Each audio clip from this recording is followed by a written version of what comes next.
মিলে তছরূপ করা হয়েছে, ছাত্র ভর্তির সময় টাকা নেওয়া হয়েছে, এরকম নানা অভিযোগ। প্রধান শিক্ষককে ঘেরাও করে বিক্ষোভ।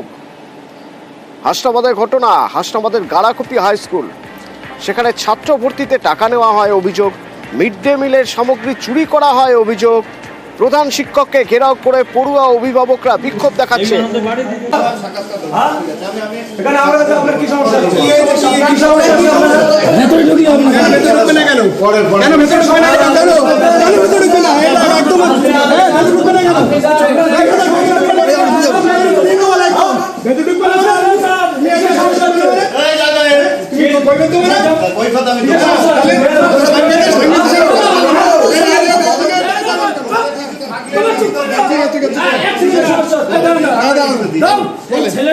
তছরূপের অভিযোগ হাসনাবাদের গাড়াকপি হাই স্কুলে ছাত্র ভর্তির সময় নাকি টাকা নেওয়া হয়, মিড ডে মিলের সামগ্রী নাকি চুরি করা হয় এবং এই সব কিছু নাকি প্রধান শিক্ষকই করেন। আর সেই জন্য ওই প্রধান শিক্ষককে ঘিরে বিক্ষোভ, প্রতিবাদ।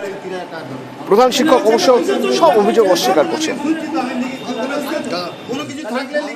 স্যার স্কুলে আসে, মানে কোনোদিন আসেও না, কোনোদিন যেদিন আসে 1-2 পিরিয়ড করে বার হয়ে যায়, এই হচ্ছে আমাদের অভিযোগ। ঠিক সময় আসে না, যদিও আসে 1-2 পিরিয়ড করে বা 1 পিরিয়ড করে বার হয়ে যায়। নির্মল স্যার। আচ্ছা, প্রধান শিক্ষক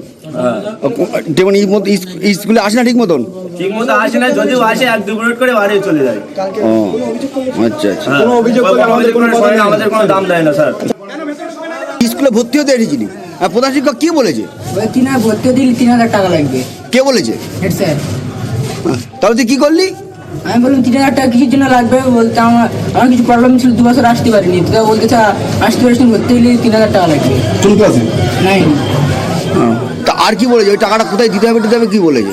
ওনাদের কাছে দিতে হবে। কাদের কাকে? হেড স্যারের কাছে। হেড স্যার তো টাকাটা কে চেয়েছিল? হেড স্যার তো। হ্যাঁ। যে আপনি ভর্তির নামে টাকা নিয়েছেন এবং যে মিড ডে মিলের চাল ডাল, আমি 240 টাকার বেশি কারো কাছ থেকে নেইনি, কেউ দাবিও করিনি, এটা আমার ভর্তির ফিস। আর যে মিড ডে মিলের মদতের আধুনিক গোষ্ঠীটা এখানে না, আমার মদতে আমি জানি না, কালকের মাঠে ছিলাম, কি হয়েছে আমি খবর দেবো, তারপরে আপনার বেশি করে চাল ডাল দিয়ে বাড়িতে না আমার জানা নেই কালকে কি হয়েছে কেসটা, অভিযোগ আমি মাঠে ছিলাম, আমি এখানে ছিলাম না। আপনার বিরুদ্ধে বিভিন্ন রকমের অভিযোগ হচ্ছে এবং আপনাকে ঘিরে বিক্ষোভ দেখাচ্ছে। বিক্ষোভ দেখাতেই পারে, কেউ তাকিয়ে আছে না, একজন প্রধান শিক্ষকের বিরুদ্ধে ছাত্রছাত্রীরা অভিভাবকরা বিক্ষোভ দেখায়, কি দেখাচ্ছে আমার জানা নেই।